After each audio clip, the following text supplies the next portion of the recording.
എന്തിനാ? രോഹിത്തിന് അറിയില്ലേ എന്റെ ചേച്ചി ഹോസ്പിറ്റലിൽ കിടക്കുകയാണെന്ന്? നിക്ക്, അത് കിടക്കാൻ തുടങ്ങിയിട്ട് കുറച്ചു ദിവസം ആയല്ലോ. ഇന്നാണോ നിനക്ക് ചേച്ചിയോട് ഇഷ്ടക്കൂടുതൽ ഉണ്ടായത്? അതെ, ഇതൊന്നും എനിക്ക് രോഹിത്തിനോട് പറഞ്ഞ് ബോധ്യപ്പെടുത്തേണ്ട കാര്യമൊന്നുമില്ല. എനിക്ക് എന്റെ ചേച്ചിയെ കാണണമെന്ന് തോന്നി ഞാൻ പോകുന്നു. എന്നാ പോകണ്ട. അത് പറയാൻ രോഹിത്തിന് എന്താ അവകാശം? ഇത് ഞങ്ങളുടെ കുടുംബകാര്യാ. എടി, കുടുംബകലഹം ഉണ്ടാക്കാൻ പോകുന്നു പറ. നീ ഇപ്പൊ അങ്ങോട്ട് പോകുന്ന എന്തിനാണെന്നൊക്കെ എനിക്കറിയാം. അറിയാലോ? എന്നാ അതിന് തന്നെയാ ഞാൻ പോകുന്നത്. സ്വന്തം മകളെ നഷ്ടപ്പെട്ട കാര്യം ശാരി ചേച്ചി അറിയണം. ശ്യാമേ, ജീവിതത്തിലേക്ക് തിരിച്ചു വരാനുള്ള ശ്രമം നടത്തിക്കൊണ്ടിരിക്കാൻ നിന്റെ ചേച്ചി എവിടെ? മോള് സുഖമായിട്ട് അനിയത്തിമാരെ അടുത്തുണ്ടെന്നുള്ള ഉറപ്പില്ല ശാരിക അല്പമെങ്കിലും മനസ്സമാനത്തോടെ അവിടെ കിടക്കുന്നത്. നീ ഇപ്പൊ ചെന്ന സന്തോഷം ഇല്ലാതാക്കണോ? ഈ വിവരം ഇപ്പൊ തന്നെ ചെന്ന് പറയണോ അല്ലേ? പിന്നെ പറയാതെ.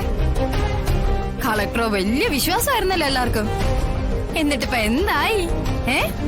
പറ. അതാ പറയുന്നത്, ഒരിക്കലും അവനവന്റെ നില മറന്ന് അഹങ്കരിക്കരുതെന്ന്. മാറിയിക്കങ്ങോട്ട്. നിക്ക്, നീ ഇത് നിന്റെ സ്വന്തം കുഞ്ഞേച്ചിയെ പറ്റി പറയുന്നെന്ന് ഓർക്കണം. അതെ, അച്ഛൻ എന്നെ ധിക്കരിച്ചുകൊണ്ട് കുഞ്ഞിനെ സുരക്ഷിതമാക്കാൻ കൊണ്ടുപോയതല്ലേ? അനുഭവിക്കണം, എല്ലാരും അനുഭവിക്കണം. ശ്യാമയെ വേദനിപ്പിച്ചവരൊക്കെ ശ്യാമയുടെ മുന്നിൽ നിന്ന് തന്നെ വേദനിക്കണം. നിങ്ങളും കരുതിയിരുന്നോ എന്നെ ഈ കുറ്റപ്പെടുത്തുന്നതിനും മറ്റുള്ളവരുടെ മുന്നിൽ അപമാനിക്കുന്നതിനും എന്ത് ദുരിതമാണോ നിങ്ങക്ക് വരാൻ പോകുന്നതെന്ന് ഈശ്വരനറിയാം. എടി, നിന്നെ എന്റെ കൂടെ കൂട്ടിയത് തന്നെ എന്റെ ജീവിതത്തിലുണ്ടായ ഏറ്റവും വലിയ ദുരന്തമല്ലേ? ഇനി എനിക്ക് എന്ത് വന്നാലെന്താ? എന്ത് വന്നാലും ഞാൻ തന്നെ അനുഭവിച്ചോളാം. സുനാമി നീന്തി കയറി വന്നവനെ ഇനി എന്തോന്ന് പേടിക്കാനാ?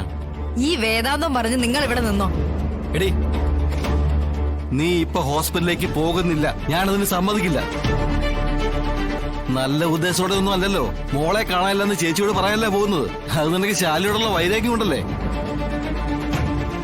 എന്തായാലും പോലീസ് മോളുടെ കാര്യം അന്വേഷിക്കുന്നുണ്ട്. അവര് മോളെ കണ്ടുപിടിച്ച് ശാരിയെ എടുത്ത് എത്തിച്ചോളും. അതുകൊണ്ട് നീ എന്തായാലും അതിനുവേണ്ടി കഷ്ടപ്പെടണ്ട. എന്തിനാണ് മകനെ കൊന്ന്? എന്തിനാണ് അവനെ പിറ്റ തിന്നത്? ഞാനല്ല, ഒരുപാട് ഇഷ്ടമല്ലായിരുന്നു അവന് നിന്നെ. എന്നിട്ട് നീ അവനെ കൊന്നു കളഞ്ഞില്ലേ? കൊന്നു കളഞ്ഞല്ലേടി? സത്യം, ഞാനൊന്ന് പറയട്ടെ, എന്നിട്ട് എന്നെ ശിക്ഷിക്കേ. നീ ഒന്നും പറയല്ലോ.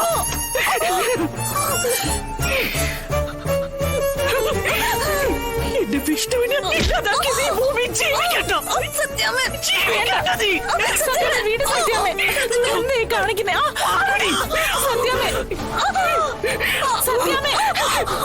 എന്റെ മകനെ കൊന്ന് നീ ഇനി ഭൂമി വേണ്ട. സത്യമേ പറയണേ, എന്റെ മകന്റെ ഇൻഷുറൻസ് തട്ടിയെടുക്കാൻ വേണ്ടിയാണോ നീ അവനെ കൊന്നത്?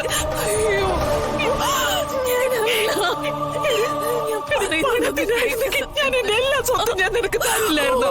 എല്ലാ സ്വത്തും തരത്തില്ലായിരുന്നു. സത്യം, ഞാൻ പറയുന്നത് കണ്ണിലെ കൃഷ്ണമണി പോലെയല്ലേ അവൻ നോക്കിയിരുന്നത്?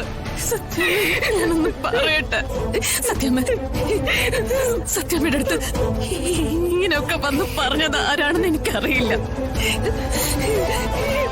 പക്ഷെ ഈ പറയുന്നതൊന്നും അല്ല സത്യം.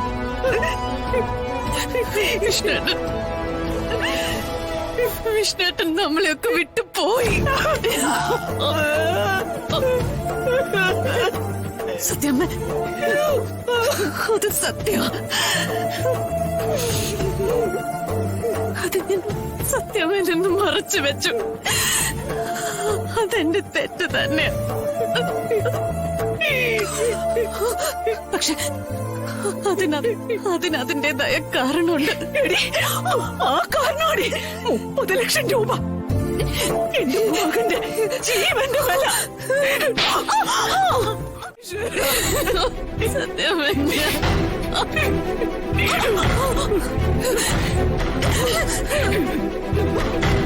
അവസാനമായി അവന്റെ മുഖം പോലും എന്നെ നീ ഒന്ന് കാണിച്ചില്ലല്ലോ.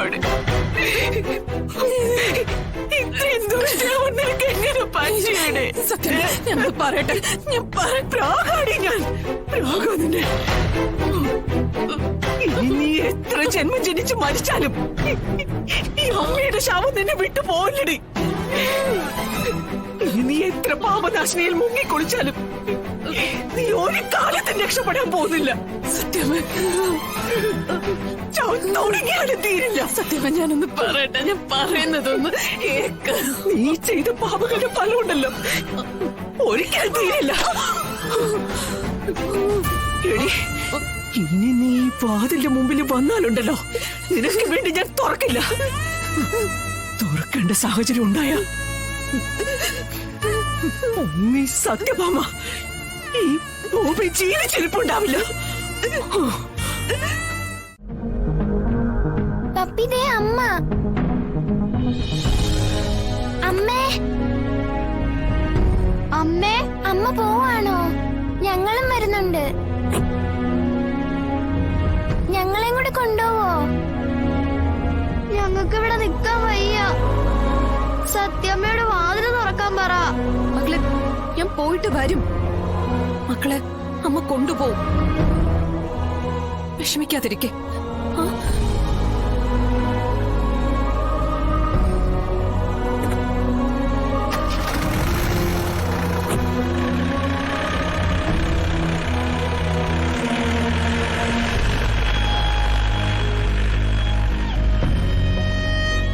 പൊന്നിയാൻറ്റി, അമ്മ എങ്ങോട്ടാ പോയേ? ശാരികാന്റെ അടുത്തേക്ക്. വേഗം വരുവോ? വരും. പപ്പി, അമ്മ വന്ന വേഗം നമുക്കും പോണം.